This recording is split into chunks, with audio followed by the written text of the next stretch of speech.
Hello दोस्तों, हाजिर हूँ मैं आप लोगों के लिए एक हाई स्कूल ड्रामा के साथ जो कि हम सबका ही फेवरेट होता है। तो चलो जल्दी से बढ़ते हैं हमारे इस सीरीज के फर्स्ट एपिसोड की तरफ। एपिसोड की शुरुआत में हम अपनी फीमेल लीड सुमो को देखते हैं, जिसका एक स्ट्रीट इंटरव्यू हो रहा था और उसे सवाल किए जाते हैं जैसा कि आपका फेवरेट कलर और आपका favourite fruit. Favourite colour blue और फेवरेट फ्रूट ऑरेंज होता है। एक आखिरी सवाल किया गया कि अगर सालों के बाद आप अपने हाई स्कूल क्रश से मिले तो उसे देखकर आपका पहला लफ्ज क्या होगा। जिस पर सुमो कहने लगी कि माफ करना, मेरी मेमोरी इतनी अच्छी नहीं कि मैं किसी स्कूल वाले लड़के को पहचान भी पाऊं। ये कहकर वो चली गई कि मुझे जॉब के लिए देर हो रही है। इसके बाद इंटरव्यूअर ने हमारे मेल लीड ज्याओशी को पकड़ लिया और उसे यही सवाल करती है। उसने भी अपना फेवरेट कलर ब्लू और फेवरेट फ्रूट ऑरेंज बताया और लास्ट में जब उसे ये सवाल किया गया कि अगर सालों के बाद आप अपने हाई स्कूल के क्रश से मिले तो उसे देखकर आपका पहला लफ्ज क्या होगा। ज्याओशी बोला कि स्कूल क्रश, मुझे नहीं लगता कि उसको मैं याद भी हूँगा। जो कहकर वो चला गया और इधर इंटरव्यूअर आपस में ही बातें कर रहे थे कि इन दोनों के जवाब कितने सेम थे ना। नेक्स्ट सीन में दोनों ही एक दूसरे से बेखबर रास्ते में चल रहे थे कि अचानक से ज्याओशी की उस पर नजर पड़ी, लेकिन उसका फेस नहीं देख पाया, फिर भी वो उसे पहचान लेता है। इसके बाद सुमो एक ब्लाइंड डेट से मिलने के लिए आई थी, जो कि एजेड होने के साथ साथ इसे कह रहा था कि मैं बहुत जेंटल इंसान हूँ, मैं बस चाहता हूँ कि मेरी वाइफ बहुत ही डिसिप्लिन वाली हो, मेरी हर चीज और मेरे बच्चों का ख्याल रखे। इधर सुमो सोच रही थी कि ये इतनी जल्दी बच्चों तक भी पहुँच गया और इसे वाइफ चाहिए या फिर कोई मासी। इसी दौरान वेट्रेस के हाथ से बाय मिस्टेक उसके हाथ के ऊपर गर्म पानी गिर गया, जिस पर उसने इसे डांटना शुरू कर दिया, वो भी बहुत बुरी तरह से। जो देखकर सोमो उसका असल चेहरा जान गई थी कि ये कितना ज्यादा जेंटल है। इधर ब्लाइंड डेट बातों को आगे कंटिन्यू करते हुए कहने लगा कि तुम्हारी आई साइट वीक तो नहीं ना, क्योंकि मेरी भी वीक है, तो इस तरह हमारे बच्चों के आई साइट पर इम्पैक्ट पड़ेगा। सोमो कहने लगी कि मेरी आई साइट जितनी मर्जी वीक हो, लेकिन तुम्हारे अंदर की जेंटलनेस मैंने देख ली। जो कहकर वो उठते हुए जाने लगी और जाते हुए वो वेट्रेस से पूछती है कि तुम्हारा हाथ ठीक है ना, अगर अभी भी जलन हो रही है तो इस पर आइस क्यूब लगा लो। गाइस, आगे बढ़ने से पहले मैं आप लोगों को हान और लुवेन की एक और मजेदार सी सीरीज से इंट्रोड्यूस करवाना चाहती हूँ, जिसमें कि हमारी फीमेल लीड लुवेन अपनी मेमोरी खो चुकी है। अडल्टहुड का तो उसे कुछ भी याद नहीं। 6 साल की बच्चों वाली हरकतें करके वो सबको बुली कर रही थी, यहाँ तक कि उसने हान के बहुत बड़े बड़े नुकसान कर दिए थे और उसके रिलेटिव्स तक को कोई रिस्पेक्ट नहीं देती। अब हान उसे कब तक बर्दाश्त कर पाएगा, ये जानने के लिए आप लोगों को ये मूवी देखनी होगी, जो कि अभी अभी ही मैंने अपने चैनल पर अपलोड कर दी है और मेरी एक बेस्ट फ्रेंड ने इसे बहुत अच्छे से एक्सप्लेन किया है। मैं चाहती हूँ कि कम से कम 10 मिनट तक आप लोग उस वीडियो पर बने रहिए और फिर मुझे कमेंट सेक्शन में कमेंट करके बताएं कि आपको उसकी एक्सप्लेनेशन कैसी लगी। खैर, अच्छी बात तो ये है कि आपसे मैं और मेरी फ्रेंड दोनों मिलकर इस चैनल पर ज्यादा कंटेंट लाते रहेंगे, ताकि जल्दी जल्दी ही आप लोगों को नए ड्रामास देखने को मिल सके। अब बढ़ते हैं हमारे आगे की पार्ट की तरफ। नेक्स्ट सीन में ज्याओशी को दिखाया गया। उसका दोस्त उसे कह रहा था कि अब्रॉड से वापस आते वक्त कम से कम मुझे बता देते तो मैं तुम्हें पिक कर लेता। खैर, ये बताओ कि कब तक के लिए आए हो और वापस कब जाओगे। इस पर ज्याओशी ने बताया कि मैं वापस नहीं जाने वाला, मैं यहीं पर रहूंगा। जो सुनकर उसका दोस्त शॉक्ड हो गया कि क्या, इसका मतलब तो तुम अपनी कैटिस को भी साथ ले आए होगे। खैर चलो, हम साथ में डिनर कर लेते हैं। इसके बाद सुमो को उसकी मॉम कॉल पर डांट रही थी कि कोई भी लड़का तुम्हें पसंद नहीं आता। तुम्हें पता भी है मेरी फ्रेंड्स के ग्रैंड चाइल्ड आ गए हैं और मेरा अभी तक कोई दामाद भी नहीं आया। सुमो अपनी फ्रेंड यूवी के साथ डिनर पर आई थी, तो मॉम से ये कहकर कॉल काट दी कि अच्छा हम इस बारे में बाद में बात कर लेंगे। कॉल कटने के बाद यूवी पूछने लगी कि पिछले 1 महीने से ये तुम्हारा 6वां ब्लाइंड डेट है, वैसे वजह तो बताओ, तुम्हें लड़के पसंद क्यों नहीं आ रहे। सुमो ने बताया कि लाइफ पार्टनर ढूंढना कोई शॉपिंग की तरह नहीं होता। जब तक मेरी किसी से वाइब्स मैच नहीं करेंगी तब तक मैं उससे शादी कैसे कर सकती हूँ। इधर यूवी बोली कि वाइफ तो सिर्फ हाई स्कूल वाले बेस्ट फ्रेंड से ही मैच कर सकती है, तुम्हारा भी तो एक दोस्त था ना, क्या नाम था उसका, ज्याओशी। दूसरी तरफ मजे की बात ये थी कि ज्याओशी भी उसी रेस्टोरेंट में डिनर करने के लिए आया था। उसका दोस्त उससे पूछ रहा होता है कि तुम कंपनी कब ज्वाइन करने वाले हो, तो वो बोला कि बस कल से ही। ये उसके दोस्त को कुछ ज्यादा ही जल्दी लगा, कहने लगा कि थोड़ा सा आराम तो कर लो, पर ज्याओशी को आराम की कोई जरूरत नहीं। वो कहता है कि तुम खाओ, मैं तब तक बिल पे करके आता हूँ। यहाँ सुमो कह रही थी कि अच्छा, तो तुम ज्याओशी की बात कर रही हो, वो तो बहुत पुरानी बात है, मुझे तो अभी उसकी शक्ल तक याद नहीं। अगर आज वो मेरे सामने खड़ा हो गया तो मैं उसे पहचान तक नहीं पाऊंगी। सुमो ने जब ज्याओशी का नाम लिया था तो अचानक से इसकी अटेंशन उसकी तरफ हो गई और उसने सुमो की सारी बातें भी सुन ली, जो कि उसे बिल्कुल भी अच्छी नहीं लगी। वहाँ से निकलते हुए सुमो ने भी इसे देख लिया था, लेकिन फेस देखे बगैर भी ये कहने लगी कि पता नहीं क्यों ये लड़का मुझे कुछ जाना पहचाना सा लगा। नेक्स्ट सीन में जब सुमो घर आई तो उसने अपनी शॉल को गंदा पड़ा हुआ देखा। इस पर उसकी अपार्टमेंट मेट कहने लगी कि माफ करना, सोफा पर ड्रिंक गिर गई थी, जो कि मैंने इसे साफ कर दी। बोली मुझे तो लगा कि ये ब्लैंकेट है। इधर सुमो को काफी ज्यादा गुस्सा आ रहा था उसके इस बिहेवियर पर, लेकिन फिर भी उसे कुछ कहे बगैर अपने रूम में आ गई। यहाँ ग्रुप में सुपरवाइजर लियाओ के मैसेजेस आ रहे थे कि कल की मीटिंग बहुत ज्यादा इम्पोर्टेंट है, इसलिए कोई भी लेट मत होना। नेक्स्ट सीन अगली सुबह का दिखाया गया, जहाँ सुमो देख रही थी कि आज तो सभी कुलीग्स बहुत फास्ट काम कर रहे हैं। वो अपनी एक कुलीग याओ की बातें सुनने लगी, जो कह रही थी कि पिछले साल भी डायरेक्टर जियान के साथ हमारी मीटिंग हुई थी। तुम्हें पता तो है कि प्रेजेंटेशन के दौरान वो कितने छोटे छोटे पॉइंट्स को पकड़ता है, इसलिए इस बार कोई भी गड़बड़ नहीं होनी चाहिए। तब तक सुपरवाइजर लियाओ भी आकर इनको डांटने लगा कि 8 बज गए हैं और अभी तक तुम लोग यहाँ पर लगे हुए हो। नेक्स्ट सीन मीटिंग रूम का दिखाया गया, जहाँ सुपरवाइजर लियाओ ने सब कुछ सेट करवा दिया था और यहाँ सुमो याओ से पूछ रही थी कि आज सुपरवाइजर कुछ अजीब सा बिहेव नहीं कर रहे। दोनों को ही उसके इस बिहेवियर पर हंसी आ रही होती है, लेकिन खैर आखिरकार वो क्लाइंट पहुँच आया जिसका बेसब्री से इंतजार हो रहा था। इधर सोमो पहली नजर में ही डायरेक्टर जियान को देखकर उसे पहचान जाती है कि ज्याओशी, जबकि ज्याओशी तो उसकी तरफ देख तक नहीं रहा। साथ ही हमें फ्लैशबैक से आज से 10 साल पहले का सीन दिखाया गया, जहां ज्याओशी क्लास में नया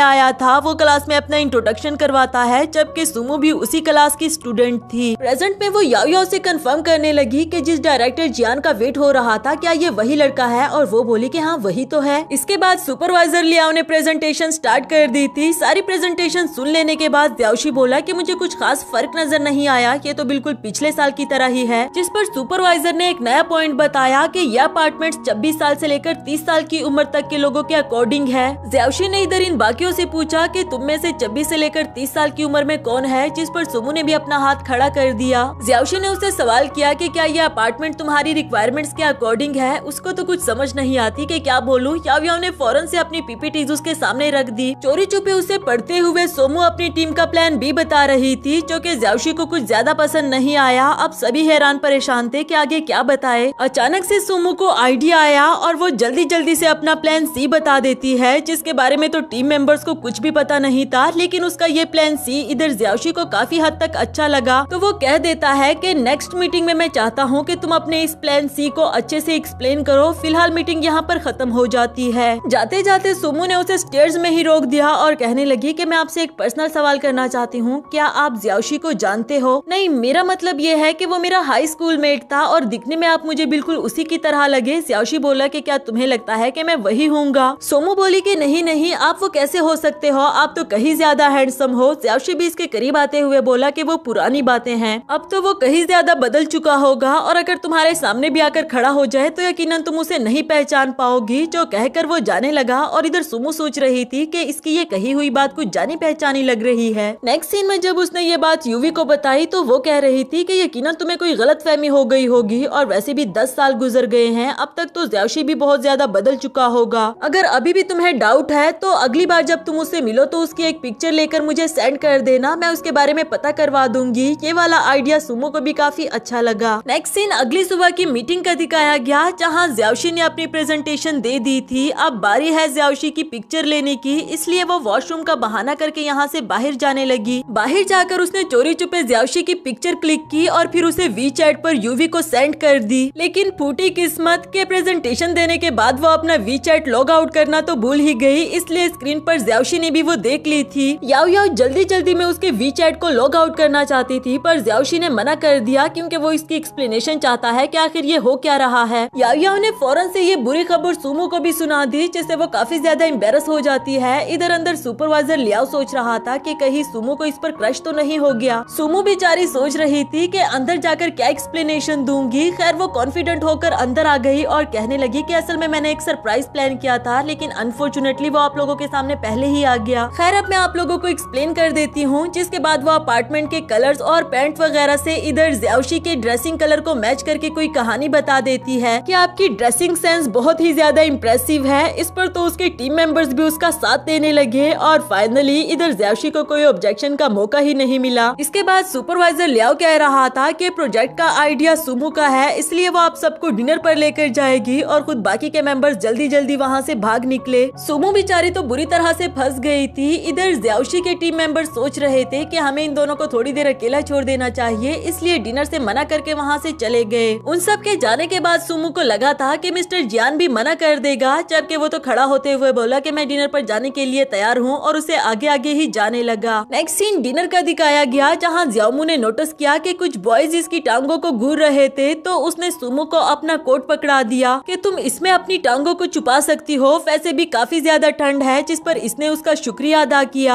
आफ्टर दैट जब सुमो ने उसे ड्रिंक की बोतल को ओपन करते हुए देखा तो इस पर उसे अपना हाई स्कूल क्लासमेट याद आ जाता है और उसे पूछने लगी कि क्या तुम भी लेफ्टी हो। ज़्याओशी करेक्ट जवाब ना देते हुए कहता है कि मैं अपने दोनों हाथों का यूज करता हूँ। सोमो की कंफ्यूजन तो अभी भी दूर नहीं हुई, तो वो कहती है कि क्यों ना हम एक गेम खेले, मैं आपसे कुछ सवाल पूछूंगी और बगैर सोचे समझे आपने मुझे इसका जवाब देना होगा, जिसके लिए ज़्याओशी भी मान गया। आफ्टर दैट सुमो उसकी आइडेंटिटी जानने के लिए उसे सारे पर्सनल सवाल कर रही थी, लेकिन इससे पहले कि वो इसको पहचान पाती, ज़्याओशी बोला कि अगर सारे पर्सनल सवाल ही करने थे तो तुम मेरा आइडेंटिटी कार्ड क्यों नहीं ले लेती। तभी उसे कॉल आ गई जो रिसीव करने के लिए वो बाहर चला गया। तभी सोमो ने देखा कि ये तो बिल्कुल वैसा ही लग रहा है जो मैंने कुछ दिन पहले देखा था, मतलब कि तभी इसने मेरी बातें सुन ली थी जो कि इसने मुझे फर्स्ट मीटिंग पर कही। इसमें तो कोई शक नहीं कि ये ज़्याओशी ही है। नेक्स्ट सीन में सुमो ने इस बारे में यूवी को भी बताया और उसे कहती है कि वो ज़्याओशी ही है, देखो तो सही वो कैसे मुझे ना पहचानने का नाटक कर रहा है। वो भी हंसते हुए कह रही थी कि अब तो ज़्याओशी तुम्हारा क्लाइंट बन चुका है, तुम उसे कुछ कह भी नहीं सकती। नेक्स्ट मीटिंग में अब फाइनली प्रैक्टिकल काम शुरू होना था। सुपरवाइजर इस प्रोजेक्ट का इंचार्ज सुमो को बनाना चाहता है, जबकि उसने तो फौरन से मुंह ही फेर लिया। ज़्याओशी ने भी जब उसे देखा तो जानबूझकर उसे अपना टीममेट और इस प्रोजेक्ट का इंचार्ज चुन लेता है। जाते जाते उसे कहने लगा कि मिस सुमो कल रेडी रहना, हमें काम शुरू करना है। नेक्स्ट सीन में सुमो को काफी ज्यादा गुस्सा आ रहा था कि आखिर मैं इसे एक्सपोज कैसे करूं कि ये मेरे हाई स्कूल का मेट ही है। तभी उसे रेड बीन्स वाली बंस नजर आई तो वो कहने लगी कि आइडिया, उसे रेड बीन्स बिल्कुल भी नहीं पसंद, अब मैं इसके जरिए उसे एक्सपोज करूंगी। अगली सुबह सुमो उसे ये बन खाने के लिए फोर्स कर रही थी कि यकीनन आपने नाश्ता नहीं किया होगा और बगैर नाश्ते के काम करना कोई अच्छी बात तो नहीं। पहले तो वो मना करता रहा, लेकिन बाद में एक चक्की ले लेता है, पर उसका ऐसा कोई भी रिएक्शन नहीं था जिससे कि पता चल सके कि वो ज़्याओशी है। आफ्टर दैट अपार्टमेंट्स देख लेने के बाद अचानक से सुमो की नजर केबल कार के बोर्ड पर पड़ी तो उसे आइडिया आया कि ज़्याओशी को ऊंचाई से डर लगता था, अगर मैं इसे केबल कार पर लेकर जाऊंगी तो यकीनन ये मुझे बता देगा कि मैं ही ज़्याओशी हूँ। ये सोच सोच कर उसे काफी ज्यादा मजा आ रहा था। जिसके बाद वो ज़्याओशी को फोर्स करने लगी कि देखो ये माउंटेन, ये व्यू कितना प्यारा है, हमें केबल कार में जाना चाहिए, बहुत मजा आएगा, प्लीज मान जाओ ना, ये मेरी एक छोटी सी विश है। दिल ही दिल में तो ज़्याओशी भी समझ गया था कि ये लड़की करना क्या चाहती है, पर खैर उसकी ये विश पूरी करने के लिए उसके साथ जाने लगा।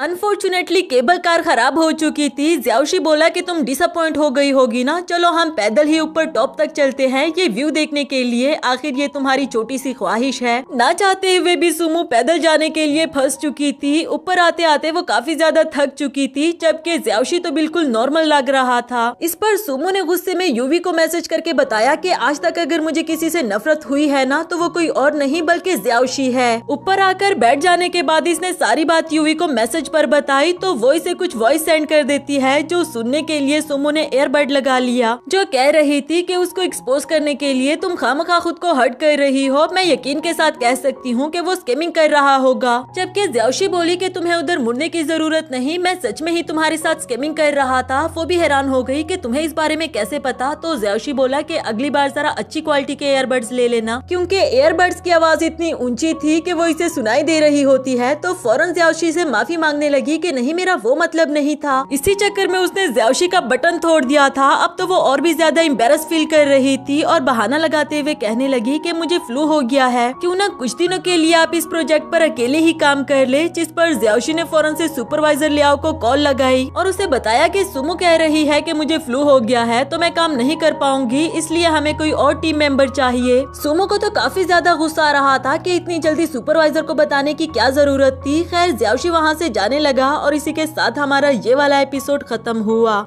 हेलो दोस्तों, तो बढ़ते हैं इस सीरीज के सेकंड एपिसोड की तरफ, लेकिन उससे पहले हो सके तो चैनल को सब्सक्राइब और वीडियो को लाइक कर देना। एपिसोड के शुरुआत में सुमो ने अपनी एलर्जी की मेडिसिन ली थी, जो कि गलती से उसके पास कोई और मेडिसिन आ गई है, तो इसलिए वो वापस करवाने के लिए जा ही रही थी। ज़्याओशी पूछने लगा कि ये मेडिसिन तुम किस चीज के लिए ले रही हो, जिस पर उसने बताया कि असल में हाई स्कूल में एक दफा मैं एलर्जी रिएक्शन की वजह से बेहोश हो गई थी, तब से लेकर अब तक मैं ये मेडिसिन यूज कर रही हूँ। ज़्याओशी बोला कि पागल हो गई हो क्या? वो तो तुम इसलिए बेहोश हुई थी क्योंकि तुमने पीनट्स खा लिए थे जिससे कि तुम्हें एलर्जी है। पीनट्स नहीं खाओगी तो कोई रिएक्शन नहीं होगा। इधर सुमो कहने लगी कि फाइनली तुमने अपना नाटक करना बंद कर दिया। ज़्याओशी कहता है कि रेस्टोरेंट में तुमने ही तो कहा था कि तुम मुझे नहीं पहचान पाओगी। इस पर सुमो को काफी ज्यादा गुस्सा आया कि बस उसकी वजह से तुमने मुझसे इतने दिनों तक बदला लिया। खैर अब मुझे घर छोड़ दो। ज़्याओशी बोला कि नहीं, मेडिसिन खाने से पहले तुम्हें कुछ खा लेना चाहिए। चलो हम साथ में डिनर करने चले। सुमो तो उसके साथ नहीं जाना चाह रही थी, लेकिन तभी उसके पेट से आवाजें आने लगी तो मजबूरन भी उसे जाना पड़ा। नेक्स्ट सीन डिनर का दिखाया गया, जहाँ खा लेने के बाद सुमो ज़्याओशी को देख रही थी तो उसे स्कूल वाले डेज याद आए कि वो अभी भी उसी तरह हैंडसम है। इसके बाद जब वो सुमो के पास आया तो ये उसे कह रही थी कि स्कूल टाइम में मैं एक दिन में 1000 बार तुम्हारा चेहरा देखती थी। तुम मेरे डेस्क मेट थे तो तुम्हें क्यों लगा कि मैं तुम्हें नहीं पहचान पाऊंगी? और वो बोला कि अच्छी बात है, तुम्हें रियलाइज तो हुआ। वैसे पहले तुम्हें भूख इतनी ज्यादा नहीं लगती थी, हर वक्त सोती रहती थी, लेकिन अब काफी हद तक बदल चुकी हो।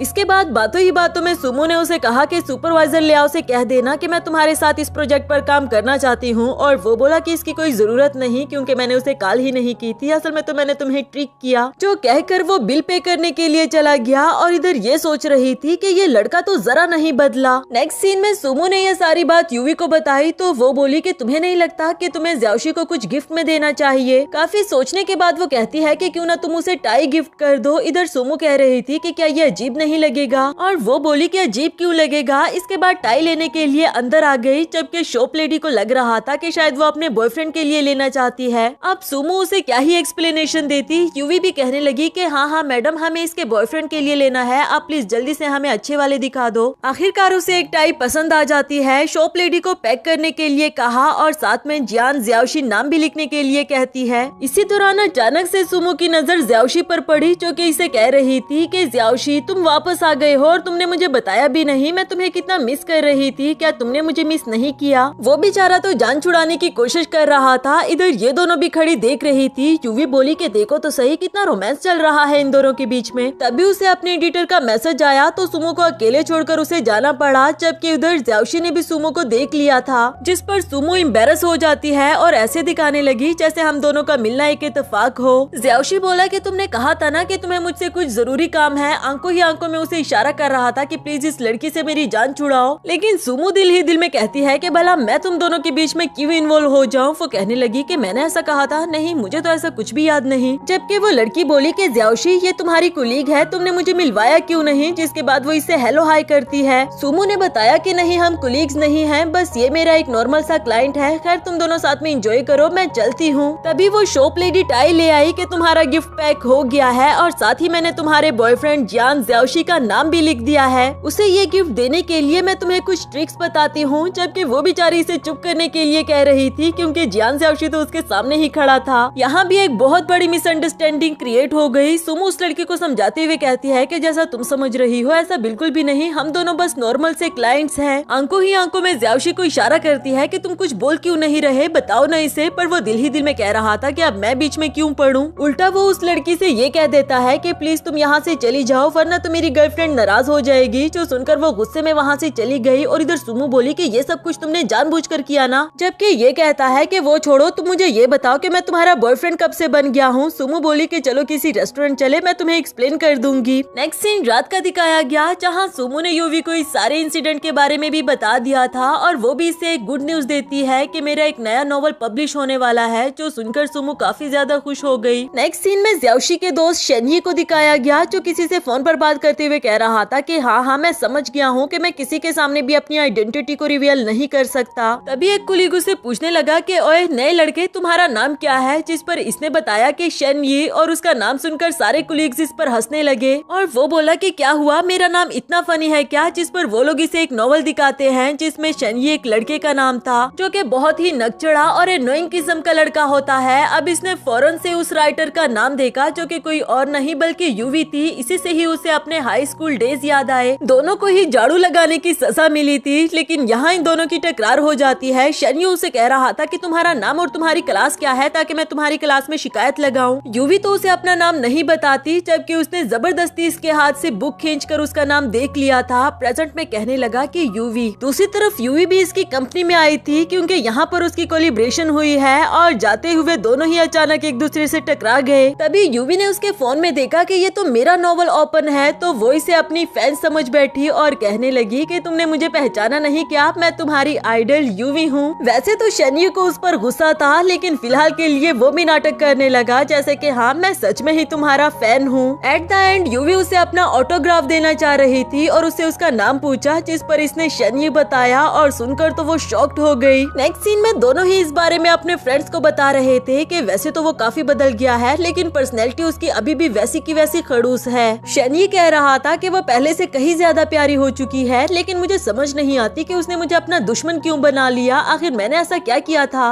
इसके बाद शनिये ज़ाओशी को अपने एआई रिसर्च के बारे में बता रहा था और वो कहता है कि इसके लिए मैंने एक स्पेशल रूम बुक करके रखा है, क्योंकि मैं नहीं चाहता कि मेरे डैड को इस बारे में पता चले। वैसे भी डैड हमेशा यही कहते हैं कि मैं रिसर्चेज में अपना टाइम वेस्ट कर रहा हूँ, मुझे बिजनेस संभाल लेना चाहिए, वो मुझे इन्वेस्टमेंट तक नहीं दे रहे। इसके बाद वो ज़ाओशी को उस रूम में लेकर आया जहाँ वो अपने 2 टीम मेंबर्स के साथ एआई रिसर्च करता है। ये वाला रूम ज़ाओशी को भी काफी अच्छा लगा और वो कहता है कि मैं जानता हूँ एक न एक दिन तुम्हारे डैड को तुम पर फख्र होगा। जिसके बाद वो खुद से ही उसे इन्वेस्टमेंट के पैसे भी दे देता है, जबकि शनिये ने ऐसा कुछ एक्सपेक्ट नहीं किया था। यहाँ यूवी ने सुमो को उसके घर पर ड्रॉप कर दिया था और उसके जाने के बाद सुमो को उसकी मॉम के मैसेजेस आ रहे थे कि मैंने तुम्हारे लिए एक और लड़का ढूंढ लिया है, यकीनन ये लड़का तुम्हें बहुत पसंद आएगा। जबकि वो अपनी मॉम को कोई भी जवाब नहीं देती और घर जाने लगी। नेक्स्ट सीन अगली सुबह का दिखाया गया। सुमो के कोलीग्स उससे पूछ रहे थे कि मिस्टर जियान तुम्हारा हाई स्कूल मेट है, तुमने इस बारे में हमें बताया क्यों नहीं, बताओ तो सही जरा क्या चल रहा है। जिस पर वो उन दोनों के सामने ज़ाओशी की बुराइयां करने लगी कि वो बहुत खड़ूस इंसान है, हमेशा से मुझे बुली किया करता था, सच बताऊं ना तो डॉग्स भी उससे दूर रहना पसंद करते थे। अनफॉर्चुनेटली उसकी ये बातें पीछे ही खड़े ज़ाओशी ने सुन ली तो वो इसे कहता है कि मिस तुम जरा मेरे साथ आओ ना, मुझे तुमसे कुछ काम है। इधर याव्या और उसका कुलीग कह रहा था कि बेचारी सुमो तो बुरी तरह से फंस गई, यकीनन ये अब भी उसे बुली करेगा। इधर ज़ाओशी बोला कि तुम्हें शर्म नहीं आई, खामखा तुमने मुझे उन लोगों के सामने इतना खड़ूस बना दिया, इतना भी खड़ूस नहीं हूँ मैं। नेक्स्ट सीन में दोनों की ही क्यूट सी नोक जोक स्टार्ट हो जाती है। मीटिंग के दौरान ज़ाओशी ने उसे अपने लिए पानी लाने को कहा। सुमो उसके लिए पानी तो ले आई, लेकिन वो भी बहुत गर्म वाला, और फिर फौरन से सॉरी करने लगी कि माफ करना कहीं तुम जल तो नहीं गई, जबकि बाकी सारे कुलीग्स इन दोनों को चोरी छुपे नोटिस कर रहे थे। आफ्टर दैट ग्रोसरी शॉप में भी इन दोनों का आमना सामना होता है, लेकिन यहाँ भी एक दूसरे को टीज करने से बाज नहीं आए। नेक्स्ट सीन में फाइनली वो रेस्टोरेंट ओपन हो गया जिस पर ज़ाओशी और सुमो मिलकर काम कर रहे थे। क्योंकि आज इस रेस्टोरेंट की ओपनिंग सेरेमनी थी, इसलिए बहुत सारे गेस्ट को भी बुलाया गया था। सुमो ज़ाओशी को सारे प्रिपरेशंस के बारे में बता रही होती है। वो भी ये सारी अरेंजमेंट्स देखकर काफी सेटिस्फाइड लग रहा था, लेकिन थोड़ी देर के बाद यहाँ अचानक से लाइट चली गई, जो कि बिल्कुल भी अच्छी बात नहीं थी, वो भी ओपनिंग सेरेमनी में ही। ज़ाओशी भी परेशान हो जाता है कि पहले ही दिन ऐसे लाइट चली जाना, इसका तो सब पर बहुत बुरा इम्पैक्ट पड़ेगा। तभी सुमो सबके सामने आकर कहने लगी कि असल में ये सबके लिए एक सरप्राइज था। लाइट्स को तो हम रोज ही देखते हैं, लेकिन आज मैं कुछ डिफरेंट करना चाहती थी। मैं चाहती हूँ कि आज आप लोग कैंडल्स और डिम लाइट्स को फील करो। असल में ये सारा उसका प्लान था ताकि किसी का भी इस तरफ ध्यान ना जाए कि यहाँ पर लाइट चली गई है। ड्रामेटिक बातों से उसने सबका दिल जीत लिया, जबकि इधर ज़ाओशी भी इम्प्रेस हो चुका था, वो उसे घूर घूर कर देख रहा होता है। ये सारा सीन निमट लेने के बाद सुमो ज़ाओशी के पास आकर उससे सॉरी करती है, जबकि वो बोला कि तुमने ये सब कुछ बहुत अच्छे से मैनेज किया। आफ्टर दैट दोनों ने साथ में सेल्फी क्लिक की इस दिन को यादगार बनाने के लिए। और नेक्स्ट सीन हमें अगली सुबह का दिखाया जाता है, जहाँ सुपरवाइजर सभी कुलीग्स को एक खुशखबरी सुनाने लगा कि पहले ही दिन इस रेस्टोरेंट से हमारी कंपनी को कितना बड़ा प्रॉफिट हुआ है और ये सारा क्रेडिट जाता है सुमो को। जबकि वो कह रही थी कि नहीं ऐसी भी कोई बात नहीं, हम सब ने मिलकर काम किया था। लेकिन फिर भी सभी कुलीग सुपरवाइजर से ट्रीट मांग रहे थे, तो वो इन सबको डिनर कराने के लिए एक रेस्टोरेंट में ले आया। सुपरवाइजर ने बताया कि मैंने ज़ाओशी को भी बुला लिया था, वो आता ही होगा, तब तक ये लोग truth and dare game start कर देते हैं। बारी आई सुमो की, जो पहले ही ड्रिंक कर करके काफी ज्यादा ड्रंक हो चुकी थी, लेकिन इस बार उसे डेयर दिया गया कि दरवाजे से अब जो भी पहला इंसान इंटर हुआ तुम उसे हक करोगी। इस पर सुमो भी मान गई थी और हम देखते हैं कि पहला इंसान कोई और नहीं बल्कि ज़ाओशी ही था। ये तो यहाँ बैठे सभी लोगों को और भी ज्यादा रोमांटिक लगा और जल्दी जल्दी से इस बारे में ज़ाओशी को भी बता दिया। उधर सुमो भी उठकर इसके पास आ गई थी इसे हक करने के लिए, पर वो ड्रंक थी। कहने लगी कि मुझे दो ज़ाओशी नजर क्यों आ रहे हैं, समझ नहीं आ रही कि किसको हक करूं। इस पर ज़ाओशी उसका हाथ पकड़ते हुए बोला कि इस वाले को। सुमो ने भी फौरन से उसे हक कर दिया था। ये वाली फीलिंग्स तो ज़ाओशी ने इससे पहले कभी भी फील नहीं की थी, क्योंकि उसे हमेशा से ही सुमो पर क्रश था। इसी के साथ हमारा ये वाला एपिसोड भी खत्म हुआ।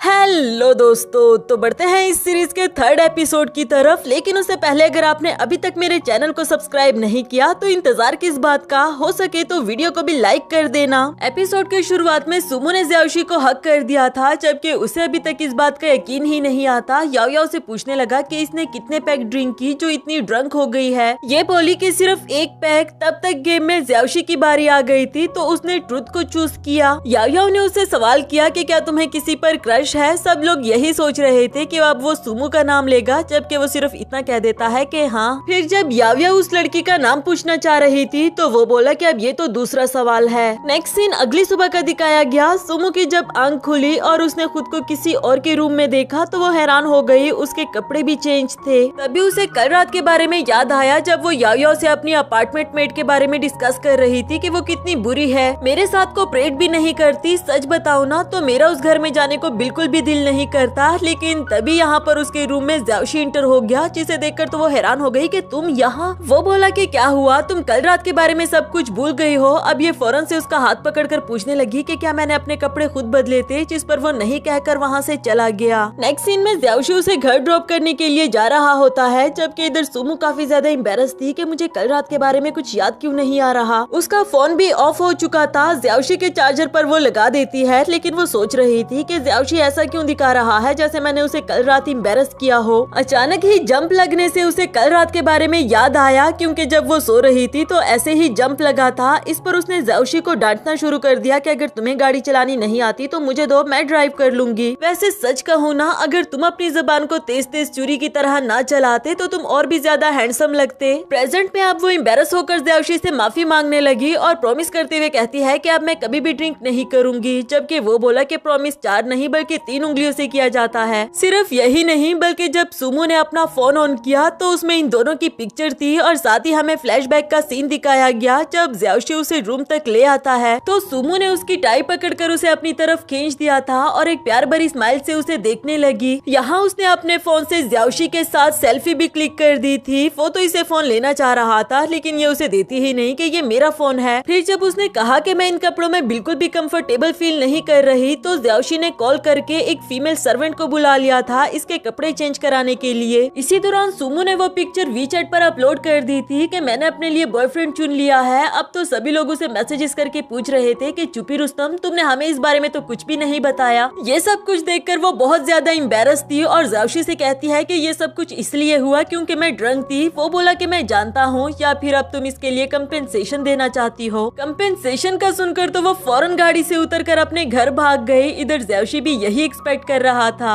नेक्स्ट सीन में जब सुमो ने यूवी को इस बारे में बताया तो वो तो इसका मजाक उड़ा रही थी कि आज तुमने ड्रंक होकर किसी को अपना बॉयफ्रेंड बना दिया, कल तुम अपनी शादी की खबर भी सोशल मीडिया पर चढ़ा दोगी। सिर्फ यही नहीं, जब वो ऑफिस पहुंची तो सभी कुलीग्स उसके पीछे पड़ गए कि चुपी रुस्तम, तुम हमसे अपनी रिलेशनशिप को क्यों छुपा रही थी, इससे पहले कि सुमो उन लोगों को कुछ भी एक्सप्लेन कर पाती। तब तक ज़्याओशी भी आ गया था। उसे देखकर सुपरवाइजर लियाओ ने सुमो को कहा कि तुम यहाँ पर नहीं बल्कि वहाँ जाकर अपने बॉयफ्रेंड के साथ बैठ जाओ। वो भी उसके साथ बैठने के लिए जा ही रही थी कि अचानक से उसका पैर स्लिप हो गया, लेकिन ज़्याओशी ने उसे बचा लिया और ये रोमांटिक सा सीन यहाँ पर बैठे हुए सभी लोग एंजॉय कर रहे थे। इसके बाद वो ज़्याओशी के साथ आकर बैठ गई थी और फिर जैसे ही मीटिंग खत्म हुई तो वो फौरन भागकर वहाँ से निकल गई। सबको उस पर हंसी आ रही होती है। बाहर लिफ्ट के साथ ज़्याओशी ने उसे रोक दिया था, जिस पर वो एक्सप्लेन करते हुए कहती है कि वो पिक्चर देख लेने के बाद सभी लोगों को हम कपल लग रहे हैं, इसलिए मैं किसी का भी सामना नहीं करना चाहती क्योंकि वो मुझसे तरह तरह के सवाल करेंगे। खैर इसके बाद दोनों लिफ्ट में चढ़ गए, जहाँ रश होने की वजह से सुमो इसके काफी ज्यादा करीब आ गई। फिर फौरन से सॉरी कर देती है, ये कहकर के अपॉलॉजी के तौर पर मैं तुम्हें कॉफी ले दूंगी। नेक्स्ट सीन में वो ज़्याओशी के लिए कॉफी ले रही होती है। इसी दौरान उसे एक लड़का आकर मिला। सुमो उसे बिल्कुल भी बात नहीं करना चाहती क्योंकि वो इसका एक्स बॉयफ्रेंड था, जबकि सोंगजिंग कहने लगा कि मैं तुम्हें फॉलो थोड़ी ना कर रहा था, वैसे भी कुछ दिनों में मेरी शादी होने वाली है। सुमो ने उसकी शादी पर जाने से एक्सक्यूज कर दिया तो वो बोला कि सही कहती है मेरी गर्लफ्रेंड, तुम कभी भी उसके बराबर नहीं हो सकती, इसलिए तो मेरी शादी में नहीं आना चाहती। जो सुनकर सुमो बोली कि मैंने अपना इरादा बदल दिया है, मैं तुम्हारी शादी में जरूर आऊंगी। तब तक ज़्याओशी भी इसके पास पहुंच आया था। अपना इंट्रोडक्शन करवाते हुए बताया कि मैं सुमो का बॉयफ्रेंड हूं और फिर हैंडशेक करते हुए उसका हाथ जोरों से दबा दिया क्योंकि उसको इस पर गुस्सा आ रहा था। जाते जाते सोंगजिंग बोला कि अपने इस बॉयफ्रेंड को भी जरूर लेकर आना, मुझे अच्छा लगेगा।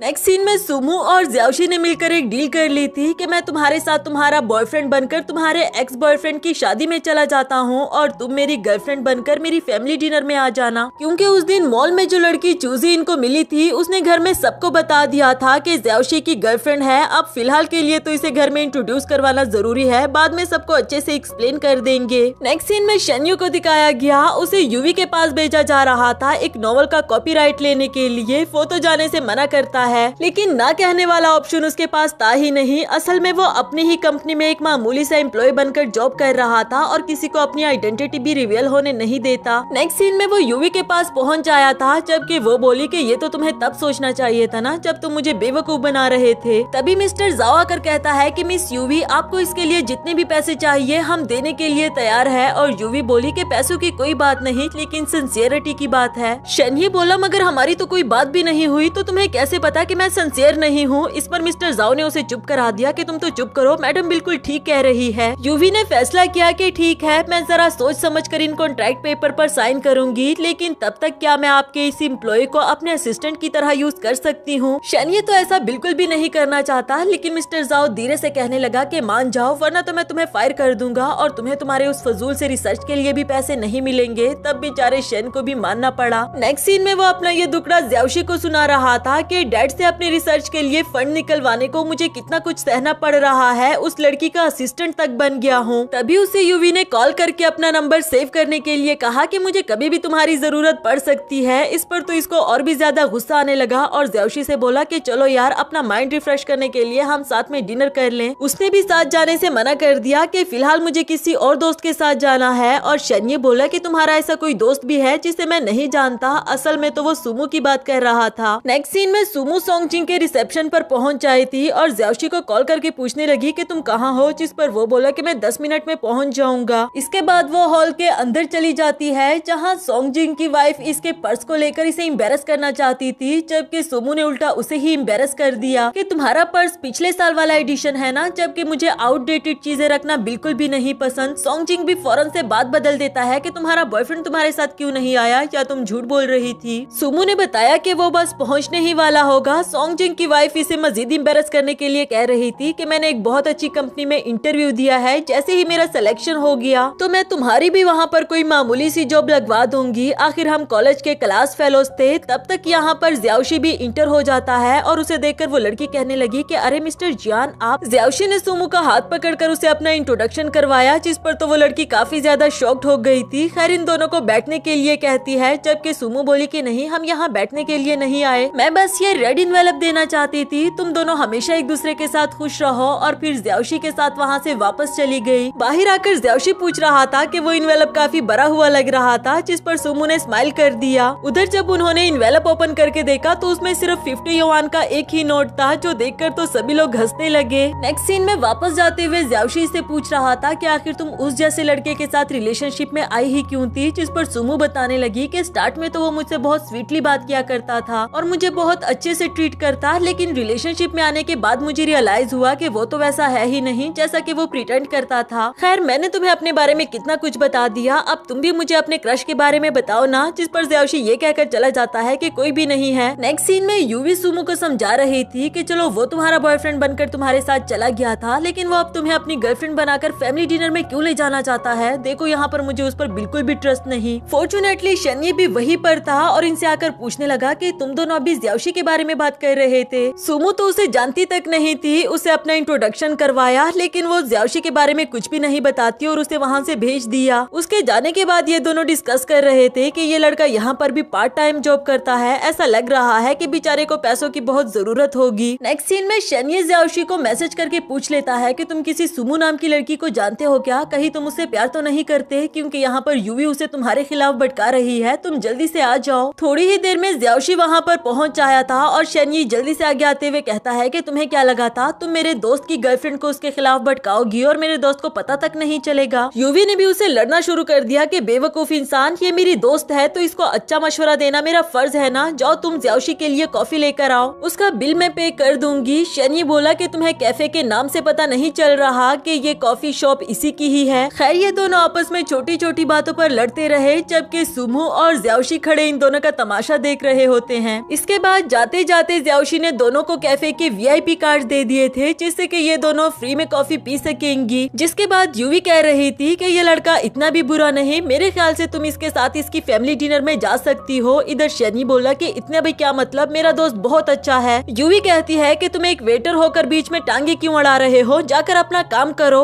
इसके बाद हम देखते हैं कि यूवी ने शनी को बुरी तरह से इरिटेट करना शुरू कर दिया था। कभी भी उसे कॉल करके अपने पास अपना काम कराने के लिए बुला लेती, लेकिन असल में तो वो उसे बुली करना चाहती थी। शनी भी बेचारा बहुत ज्यादा तंग आ चुका था और आखिर में तो वो उसकी कॉल भी रिसीव नहीं करता, जो कि ज्याओशी ने रिसीव कर दी थी। लेकिन अच्छी बात ये थी कि यूवी को भी उस पर रहम आ गया था। वो कहती है कि कॉन्ट्रैक्ट पेपर ले आओ, मैं उस पर साइन कर दूंगी। इस बारे में उसने सुमो को भी बताया, जिस पर वो कह रही थी कि अच्छा हुआ तुम्हें बेचारे शनियू पर रहम तो आया। अगली सुबह सुमो ज्याओशी के साथ उसके फैमिली डिनर पर जाने वाली थी, जहाँ ज्याओशी खड़ा उसका वेट कर रहा था। और इसी के साथ हमारा ये वाला एपिसोड भी खत्म हुआ। हेलो दोस्तों, तो बढ़ते हैं इस सीरीज के 4th एपिसोड की तरफ। अगर वीडियो पसंद आए तो चैनल को सब्सक्राइब और वीडियो को लाइक जरूर कर देना। एपिसोड की शुरुआत में सुमो ज्याओशी को अपना पेंडेंट देते हुए कहती है कि प्लीज जरा मुझे ये पहना दो, जिस पर ज्याओशी उसे वो पेंडेंट पहनाने लगा। फिर जैसे ही पेंडेंट पहना दिया तो सुमो फौरन से गाड़ी में बैठ गई कि चलो चलो जल्दी करो, वैसे ही हमें काफी देर हो गई है। आफ्टर दैट पहुँच जाने के बाद वो काफी ज्यादा नर्वस हो रही थी, तो ज्याओशी बोला कि इतना भी नर्वस होने की जरूरत नहीं, और वो बोली कि मैं पहली बार किसी की फैमिली से मिल रही हूँ तो नर्वस होना तो बनता ही है। मेरा मेकअप देखकर बताओ कि कुछ गड़बड़ तो नहीं। अब ज्याओशी उसे कैसे बताए कि मेरी नजर में तुम इस दुनिया की सबसे खूबसूरत लड़की हो। खैर इसके बाद वो गाड़ी पार्क करने के लिए चला गया, जबकि सुमो हॉल में इंटर हो गई। ज्याओशी की फैमिली नई नई ही चाइना में शिफ्ट हुई थी, इसलिए काफी सारे लोगों को डिनर पर इनवाइट किया गया। यहाँ बाय चांस उसकी मुलाकात चूजी से हुई, जो कि इसे टोंट मारते हुए कह रही थी कि मुझे समझ नहीं आती ज्याओशी ने तुम जैसी लड़की को क्यों पसंद किया। सुमो भी उसे अच्छा जवाब देते हुए बोली कि मेरा तो पता नहीं, लेकिन इतना तो मैं अच्छे से जानती हूँ कि तुम जैसी लड़की को वो कभी भी लाइक नहीं करेगा। इसके बाद चूजी ने सवाल पूछा कि तुम दोनों कब से डेट कर रहे हो, जिस पर सुमो ने बताया कि 1 साल से। इससे पहले कि वो कुछ और पूछ पाती तब तक उसे किसी ने बुला लिया। एक और इत्तेफाक उसके साथ ये हुआ कि सुमो की मुलाकात उसी लड़के से हो जाती है जिसके साथ वो ब्लाइंड डेट पर गई थी, जो इसे देखकर कह रहा था कि तुम किसी और का टिकट चोरी करके आई हो क्या, क्योंकि यहाँ ना इतनी आसान बात तो नहीं, मुझे पता है कि कितनी मुश्किल से मैंने ये टिकट लिया। सुमो उसे कुछ ज्यादा भाव ना देते हुए कहने लगी कि माफ करना, मेरा बॉयफ्रेंड मेरा वेट कर रहा है, जिस पर वो भी हैरान होकर पूछने लगा कि तुम्हारा बॉयफ्रेंड कौन है। सुमो ने उसे अपने करीब आने के लिए कहा और उसके कान में बता देती है कि मिस्टर जियान। नेक्स्ट सीन में उसने अपनी बेस्ट फ्रेंड यूवी को भी ये बात बता दी कि सच में उसका मुंह तो देखने वाला था। तब तक ज्याओशी भी पहुंच आया। अचानक से चूजी की नजर भी उस लड़के पर पड़ी, तो उसके पास जाकर कहने लगी कि मैं सुमो की दोस्त हूँ, क्या कुछ टाइम के लिए मैं आपसे बात कर सकती हूँ। नेक्स्ट सीन में ज्याओशी ने सुमो को अपनी आंटी से इंट्रोड्यूस करवा दिया था, जो कि इसे देखकर काफी ज्यादा इम्प्रेस थी और कहती है कि तुमने ज्याओशी का दिल जीता है तो यकीनन तुम बहुत स्पेशल लड़की होगी। वैसे शुक्र है कि इसे कोई लड़की पसंद तो आई। और धीरे से सुमो के कान में कहने लगी कि मुझे तो लग रहा था कि कहीं ये शनी के साथ ही ना सेट हो जाए। ज्याओशी बोला कि आंटी मैं सुन रहा हूँ। तब तक चूजी भी आ जाती है, ऐसे प्रिटेंड करते हुए जैसे वो सुमो से मिले ही ना हो।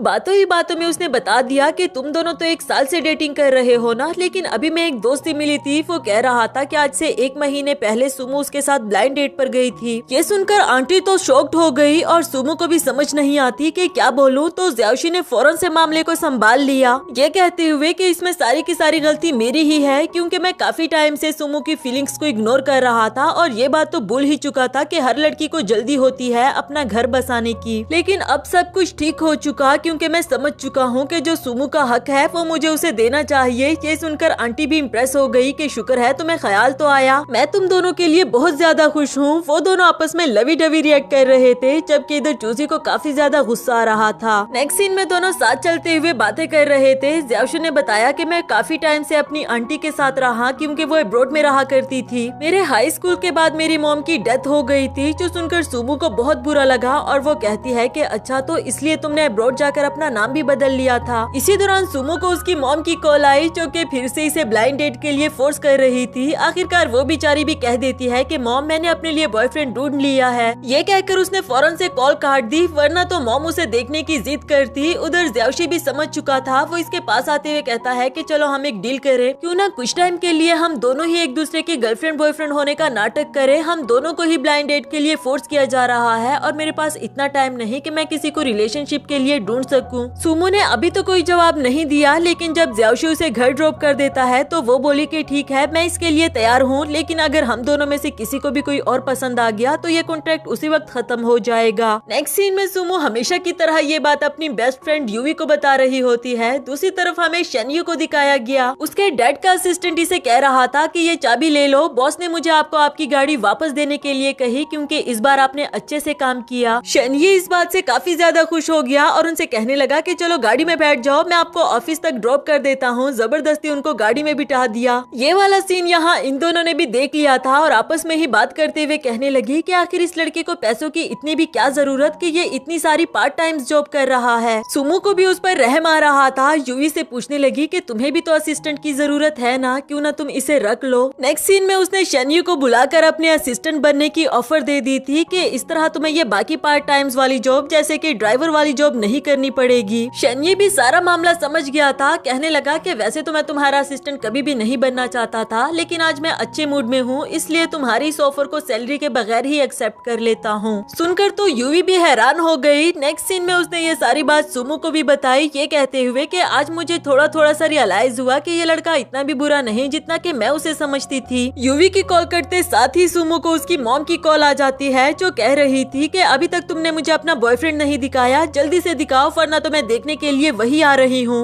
अभी तो जैसे तैसे उसने कॉल काट दी और जल्दी से पहुँच जाती है ज़्याओशी के ऑफिस में। फौरन उसका हाथ पकड़कर उसे अपने साथ साइड पर ले आई। फिर वीडियो कॉल से अपनी मॉम को उसे इंट्रोड्यूस करवा रही थी, जो देखकर अब फाइनली मॉम को भी थोड़ा सा सुकून मिला। नेक्स्ट सीन में सुमो ज़्याओशी की वीडियो बना रही थी कि अगर दोबारा मॉम मुझसे तुम्हारे बारे में पूछेगी तो मैं ये वीडियो सेंड करके कहूंगी कि मैं इस वक्त तुम्हारे साथ हूँ। और वो बोला कि अरे वाह तुम तो कितनी एडवांस हो। खैर उसे ड्रॉप कर लेने के बाद ज़्याओशी ने देखा कि वो अपने ईयरबड्स तो यही भूल गई है। जबकि दूसरी तरफ हम देखते हैं कि सुमो के रूम से कुछ लड़कियां बाहर आई, जिसे देखकर वो हैरान होते हुए पूछने लगी कि तुम लोग कौन हो। उसकी अपार्टमेंट मेट आगे आते हुए कहने लगी कि मेरी फ्रेंड्स है, ड्रंक थी तो कुछ टाइम के लिए तुम्हारे रूम में सो गई, अब इसमें इतनी बड़ी बात क्या है। एक और प्रॉब्लम की बात ये थी कि सुमो की मॉम भी उसे सरप्राइज देने के लिए वहाँ पहुँच आई थी, जिस पर वो अपार्टमेंट मेट कहने लगी कि इतनी छोटी सी बात के लिए तुमने अपनी मॉम को यहाँ बुला लिया। जैसे तैसे करके मॉम को भी सारा मामला पता चल गया और वो लड़की आंटी से बदतमीजी करने लगी। इधर सुमो को ज़्याओशी की कॉल आ जाती है, जो कि उसे एयरबड के बारे में बता रहा था, लेकिन इस लड़ाई की आवाज सुनकर वो डायरेक्टली ऊपर आ जाता है। आंटी को भी एंड टाइम पर आकर गिरने से बचा लिया और उस लड़की से कहता है कि मैं सुमो का बॉयफ्रेंड हूँ, अगर कोई प्रॉब्लम है तो मुझसे बात करो। नेक्स्ट सीन में ज़्याओशी दोनों को अपने घर ले आया था और आंटी का तो उसे देख देख कर दिल ही नहीं भर रहा था। फिर जब ज़्याओशी उनके लिए पानी लेने को गया तो ये अपनी बेटी को डांटने लगी कि कम से कम अपार्टमेंट मेट तो बहुत सोच समझ कर चूज करनी चाहिए। अगर तुम ज़्याओशी के साथ अपार्टमेंट शेयर कर लो तो कम से कम मैं सुकून में तो आ जाऊंगी ना कि तुम वहाँ पर सेफ हो। क्यों ज़्याओशी बेटा तुम क्या कहते हो? वो भी हाँ में हाँ मिलाते हुए बोला कि जी आंटी आप बिल्कुल ठीक कह रही हैं। नेक्स्ट सीन में जब मॉम सो चुकी तो सुमो ज़्याओशी को इस सारे मामले के लिए सॉरी करती है और वो बोला कि कोई बात नहीं, चलता रहता है। आफ्टर दैट सुमो मोबाइल पर अपने लिए नया घर ढूंढना चाह रही थी, जो देखकर ज़्याओशी बोला कि मेरा घर तुम्हें कैसा लगा। जब उसने बताया कि बहुत अच्छा, तो ये कहता है कि क्यों ना हम इस अपार्टमेंट को शेयर कर ले, वैसे भी ये अपार्टमेंट तुम्हारे ऑफिस के भी काफी करीब है। सुमो भी उसकी सारी बात सुन लेने के बाद कहने लगी लेकिन ये सब कुछ तुम फ्री में तो नहीं दे रहे ना। और वो बोला कि इसके बदले तुम जितना पे कर सकती हो वो पे कर देना, क्योंकि वो जानता था कि अगर मैं फ्री में कहूँगा तो ये कभी भी नहीं मानेगी। नेक्स्ट सीन अगली सुबह का दिखाया गया। सुमो अपनी नाइट ड्रेस में ही रूम से बाहर आ जाती है और ज़्याओशी को देखकर फौरन से वापस भाग गई। आफ्टर दैट प्रॉपर ड्रेसअप होने के बाद वो ज़्याओशी से अपनी मॉम के बारे में पूछ रही थी, तो उसने बताया कि शायद वो हमारे उठने से पहले ही जा चुकी, हाँ लेकिन जाते जाते उन्होंने तुम्हारे लिए ये नोट रखा है, जो पढ़कर सुनाने लगा कि मैंने तुम्हारा नाश्ता टेबल पर रख दिया है और मुझे सच में बहुत खुशी हुई कि तुमने ज़्याओशी के साथ अपार्टमेंट शेयर किया है। मैं तुम दोनों को साथ में टाइम स्पेंड करने के लिए छोड़कर जा रही हूँ। आगे भी एक जुमला लिखा था जो कि ज़्याओशी के कहने की हिम्मत नहीं हो पा रही थी। सुमो उसके हाथ से लेकर खुद ही पढ़ने लगी, जिसमें लिखा था कि सब कुछ जरा केयरफुली करना। ये पढ़कर तो वो काफी ज्यादा एम्बेरस हो गई और फौरन से ऑफिस का बहाना लगाकर वहाँ से भाग निकली। नेक्स्ट सीन में वो सुमो को ऑफिस ड्रॉप करता है जो कि जाते जाते अपना पर्स भूल गई थी, तो ज़्याओशी उसे आवाज देकर याद दिलाने लगा। फिर उसकी बोतल का गिरा हुआ ढकना भी उठा कर देता है और ये वाला सीन इधर याओ याओ ने देख लिया था। फौरन से इसकी पिक्चर भी क्लिक कर ली, इसको रोमांटिक सीन समझकर कि वो सुमो के लेसिस बांध रहा है, जबकि असल में तो वो बेचारा ढकना उठाने के लिए झुका था। वो पिक्चर उसने फौरन से बाकी के कुलीग्स को भी सेंड कर दी थी और जब सुमो ऑफिस में आई तो सभी मिलकर उसे टीज करने लगे कि अच्छा तो अब हालात यहाँ तक आ चुके हैं कि मिस्टर जियान तुम्हें डिसोबे करने की हिम्मत भी नहीं कर सकता। उस बेचारे को तो कुछ भी समझ नहीं आ रहा। नेक्स्ट सीन में सुमो अपनी पैकिंग करके ज़्याओशी के घर में शिफ्ट होने वाली थी। यूई भी उसके साथ कॉल पर होती है और इसका मजाक उड़ा रही थी कि क्या तुम अपने हस्बैंड के घर शिफ्ट हो रही हो, जिस पर वो बोली कि यार मुझे तंग करना बंद करो, मेरे बाकी के कुलीग्स तो सटिया गए हैं, अब क्या तुम भी उनके साथ मिल गई हो। आफ्टर दैट उसने सारा सामान शिफ्ट कर लिया था, जिसमें ज़्याओशी भी उसकी हेल्प करता है, साथ ही साथ उसके सामान की सेटिंग भी करवा रहा था। ये वाला सारा काम कर लेने के बाद ज़्याओशी अपनी कैट को प्यार दे रहा था। सुमो भी उसे देकर कहने लगी कि अरे तुम्हारी बिल्ली तो कितनी क्यूट है, इसके मॉम डैड नहीं है क्या। जब ज़्याओशी ने बताया कि नहीं तो ये बोली कि कोई बात नहीं, तुम इसके डैड बन जाना और मैं इसकी मॉम कहते कहते रुक गई और मैं इसकी सिस्टर बन जाऊंगी कहकर बात को खत्म कर दिया। ज़्याओशी उसे प्यार भरी नजरों से देख रहा होता है और इसी के साथ हमारा ये वाला एपिसोड भी खत्म हुआ।